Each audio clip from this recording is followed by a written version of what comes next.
None of it had really a scriptural basis to it. And when he got done, I said, let me ask you a question. How's the discipleship with your wife going? And your children? He goes, man, I'm really struggling in that area. I'll admit, I'm really struggling in that area. I said, how dare you come to me and point out all the ways I've compromised when you don't have one scripture to back yourself up, and yet you stand there failing in regard to some of the greatest responsibilities God's given you. Again, he's pointing out problems with me, and yet his own life is not validated by anything. You see? Man, I don't like what that guy preaches, but I have to admit, no one's ever loved me like him. No one's ever served me like him.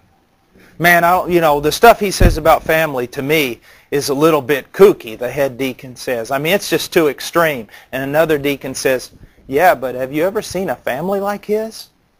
I mean, my goodness, look at just the way they seem to love each other. Well, I think that guy's just full of a bunch of hot air. Yeah, but he sure seems to fly a lot higher than we do. Do you see what I'm saying? It needs to be validated. If it's true, it's going to produce good fruit in your life. And don't be mean-spirited, and don't be overly religious. And I'll end on that. And what do I mean by overly religious? You know, several years ago, guys, I intimidated everybody all the time. I know I did. I mean, everybody be having a wonderful time, and then Paul Washer would walk in, who had been fasting for 683 days and hadn't drank water in 20 months and was at that moment memorizing the book of Romans sideways. Didn't crack a smile, didn't tell a joke, nothing. And everyone was intimidated until I realized that the whole thing was wrong. And you know what? Now a lot of times, and this is what's amazing, I just decided, look, I'm going to love the Lord, but I'm not going to try to be something. And I am most certainly no longer going to try to intimidate people. And you know what? I have found out when a lot of young zealots get to know me, they're disappointed now. They're disappointed. Because they want somebody like that. And they want to be like that. What I've discovered is something completely different.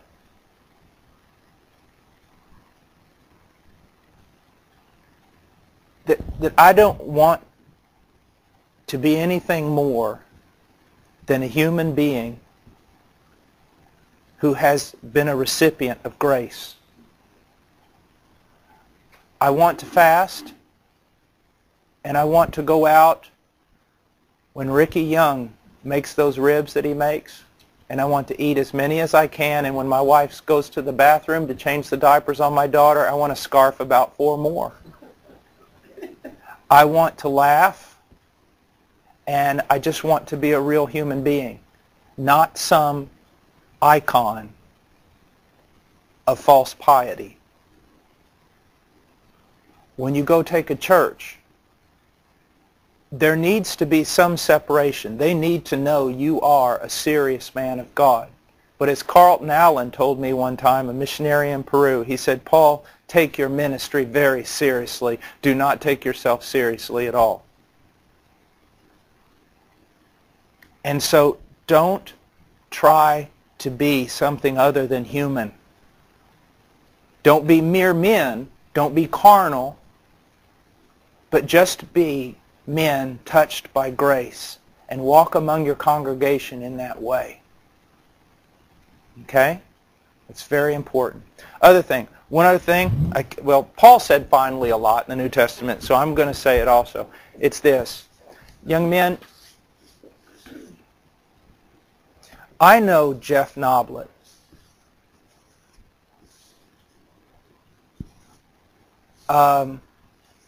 We are co-laborers.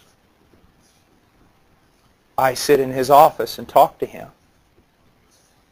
We go out to eat lunch together sometimes. I don't call him Jeff. He's a lot older than I am, a full year and a half. I don't call him Jeff. I don't even call him Jeff when we're alone. And I don't call Phil Baggett Phil, because he's an elder too. Young men, not in my presence, don't refer to any elder in this church by their first name unless you are going to put elder in front of it, brother in front of it, or pastor in front of it. Recently, not out of you, but I have seen some young men even get up and say, well, Jeff and I were talking. It's like I always love it when someone who's met Dr. Piper, well, John and I were talking the other day. You know, I'm going, don't do that. I don't do that. And it's not because I'm from another generation. You give honor to whom honor is due. If he's an elder, don't call him by his first name. You can say, like my little boys, and call him Brother Jeff or Pastor Jeff, but I even prefer Brother Noblet. And that goes for all the elders, not just Brother Noblet. It goes for all the elders, whether they're a preaching, teaching elder or not. Show respect. It also goes for deacons. Listen, there are a lot of men out there who are not deacons, who have the title of deacon, and it's ruined the respect of the office of deacon. But the office of deacon is to be greatly respected. I remember when I was a little boy and those Baptist preachers would come through there, and it was, you know, Elder John, Deacon, you know, so-and-so. Let's hold on to that. All right? All right. Well, God bless.